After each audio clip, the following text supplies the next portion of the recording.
Hi everybody, Brian here, back with what I picked up since, geez, the last video I made it was around mid-June, around there, so I picked up a few things.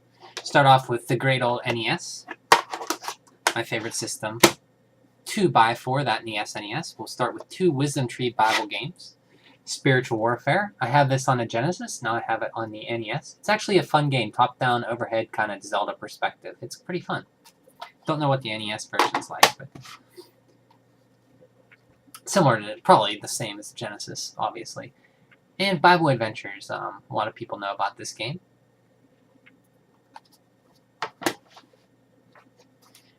LJN published game, Spider-Man Return of the Sinister Six.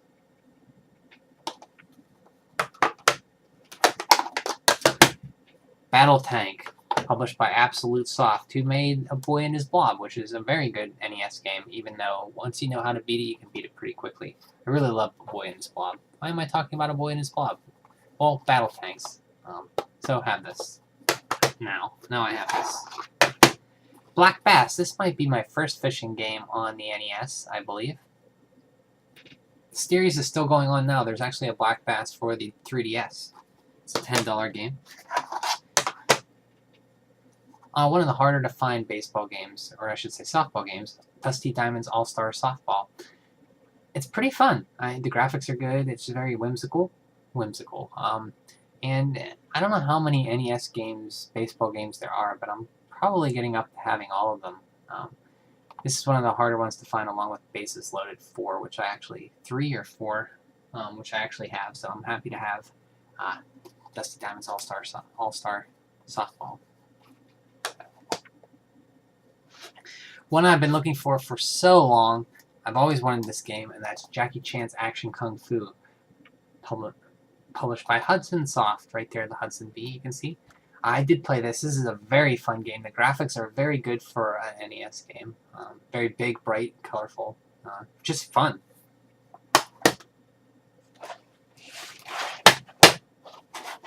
Dig Dug 2. Trouble in Paradise, I think. I've heard it's completely different than the original Dig Dug, but I heard it's pretty good. One I'm surprised, speaking of baseball games, I didn't have this game, which is a surprise because I used to really like it as a kid. It's RBI Baseball. This is the unlicensed Tenjin card. There's actually a licensed one too you can get. So I'll be on the lookout for that as well. So that covers NES. We'll go on to the Super Nintendo.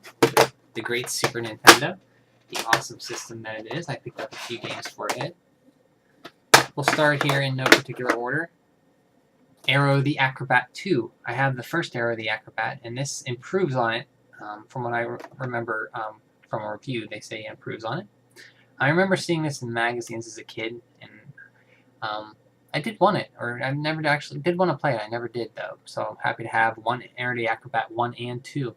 And I believe that Zero the Kamikaze Squirrel is Aero the Acrobat's sidekick, so if you didn't know that. 2 wrestling games. I have Super WrestleMania, one of the earliest games I got as a kid for my Super Nintendo, was Super WrestleMania, so I finally picked up WWF Royal Rumble and WWF Raw is War. If I could go back to Super WrestleMania, I really liked that. I really wanted that game because I was really into wrestling, but somewhat disappointing because all the characters had the exact same moveset, so one that you picked, it was just the only difference was they looked different. These improve upon that where they do have different moves, and they're actually different, so glad to have that. They're also available for the Genesis as well. I've been wanting this game as well for a long time, another than Hudson Soft game, and that's Super Adventure Island 2. This is more of an adventure type of exploration game, almost like a Metroid type of game. And the music's very good in it. And at the beginning, you pop it in, it says there's this girl that pops on or speaks Super Adventure Island 2, and it's just a fun game. You collect. It's totally different than the other Adventure Island games, where the other Adventure Island games were kind of a platform and jump, always eat fruit to keep your life bar up. This is more of an exploration type game, so you get armor, weapons, go to different islands, and stuff like that. Super Mario All-Stars and Super Mario World. Super Mario World is my favorite Super Mario game, and this, I wanted to get this. I already have All-Stars and Super Mario World, but I wanted to get the actual cart to have them all on one cart. And this was a pack-in game for the SNES Mini release, so it didn't actually have a box. Only in Europe did it come with a box.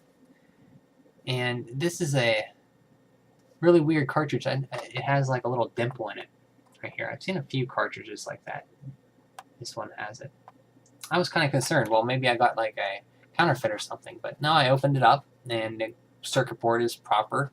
And so yeah, it just has a little weird dimple here. So yeah, and like I said, how much can you say about the Super Mario games? This has 1, 2, Super Mario 1, Super Mario 2, Super Mario 2 The Lost Levels, which is the real Super Mario 2, Super Mario Brothers 3, and Super Mario World, all in one cartridge. And they changed Luigi to make him look a little different. He's a little taller. And I heard there's a little... They take some of the parallax scrolling backgrounds away in some levels on Super Mario World due to cartridge limitations. Other than that, great to have. I have Mech Warrior 3020 or 2030, so I got the first Mech Warrior. It was real cheap, so I decided to just pick it up. And we got The Adventures of Yogi Bear. I've never heard of this game. I just picked it up for real cheap. And the SNES and Nintendo, I love those 1990 platformer games based on, I'll buy all of those. I just love them. So we'll go on to Game Boy Advance. I got Metal Slug Advance, Medal of Honor Underground, a first-person shooter on the Game Boy Advance, Mario Party Advance. There we go. And one I've been wanting for a long time, since I love Mario Kart, is Konami's Crazy Racers. Just like Mario Kart, only with Konami characters. So you have Goemon and some other ones I can't remember off the top of my head, but there are Konami characters in here. And it plays just like Mario Kart. For the Game Boy, I picked up Mega Man 2.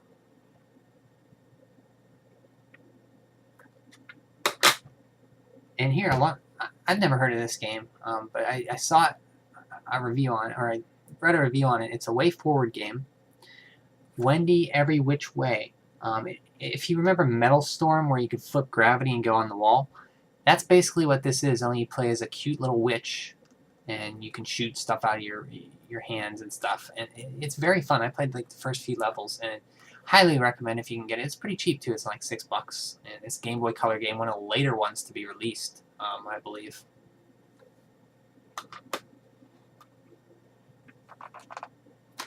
The Genesis. Picked up Lightning Force. This is actually Thunder Force 4, but for some reason in North America they renamed it Lightning Force. Played some of it, even though I'm not good at shooters. I do love them on the Genesis. There's a ton of good shooters on the Genesis. And the graphics and scrolling in this game are top-notch. A very good shooter. Wonder Boy in Monster World. This is a Genesis-only game, I believe. But there are other Wonder Boy games. The Wonder Boy series is spread across many different platforms. And actually, Adventure Island is a basic spin-off, or rip-off, I should say, of Wonder Boy series. It's just they had the rights to publish games, so they published them on Nintendo as Adventure Island. And speaking like of Super Adventure Island, basically Master Higgins is a copy of Wonder Boy. Another game, Punisher. This is since I was on a beat 'em up kick, this is a beat 'em up on the Genesis. It was only released on the Genesis in 93, 94, based on the arcade game. Very fun game. You can play as only. It's kind of weird. Is when you do a one-player game, you can only play as the Punisher. You can't play. There's two characters, I should say, Punisher and Nick Fury. If you play one per player, you can only play as the Punisher. But very fun. Some Master System games. Complete, too. That's good. I was surprised I didn't have this. Black Belt. Just a simple, early fighting game, one-on-one. Action Fighter. This looks like almost like a Spy Hunter type game if you look at the screenshots on the back. So, love getting Master System games. Got my first, even though I don't own a PSP, I picked up my first PSP games because in the future I plan on getting one. And one that I really wanted what was Castlevania Dracula X Chronicles. This comes with, the reason I wanted this was it comes with Castlevania Rondo of Blood, which, since I don't have a TurboGrafx 16 yet, or a way to play this game, this is the only way I can really play it, so picked it up for cheap. I think it was $8. I saw the greatest hits version a lot, but I wanted the actual black label, real, original release one, so picked it up, and first time ever really holding a UMD disc, and I gotta say that it's really weird. It's like a little disc in a plastic casing, so hopefully I can find a cheap Sony PSP sometime so I can actually play this. And on the old Xbox, we got Metal Slug 3. I got for real cheap, like $6, something like that. And it's Metal Slug. I mean, I have it on the Metal Slug Anthology for Wii, but I just had to get it just for this artwork alone on the front. Excuse me. So yeah, that's everything I got. I also wanted to mention that MagFest is actually holding a MagFest 8.5 in the Hilton Hotel in Alexandria, Virginia, I believe. And that's September 12th through the 14th. If you don't know, MagFest is usually held around the first of the year, around the first week of January, in I should say, the Gaylord Convention Hotel and Convention Center. And I was there for 2 years. I didn't go last year. It's a big, it grew into a huge thing where lots more people come. But before that, it was held in this little hotel called the Hilton. It was really small. So they kind of went back to this, and they're holding a MagFest 8.5 in September to kind of celebrate that idea of the old place where they used to have it. They're going to have one. So I'm actually pre-registered for that. It's only limited to 2,000 people. So if you like music, they have live bands playing video game music all night. They have an open arcade for 24 hours where you can just go down and play. They have consoles set up in a console room. They have like challenges you can do. Like they'll set an emulator up during a certain state where you got to beat like on Castlevania, the mummies, beat them only with the dagger or something like that. There's also like all kinds of stuff. There's usually panels you can go, video rooms to watch video game movies and such. It's just a fun time. It's limited to 2,000 people. I think there's around 1,700 registration slots now. So if you're interested, you're around the DC area or eastern part of the United States, give it a shot. I went twice, and it's a blast. Just a good time. Highly recommend it. So yeah, that's everything I got. So I hope everybody is enjoying the weather in the summer, and I'll talk to you again. Bye.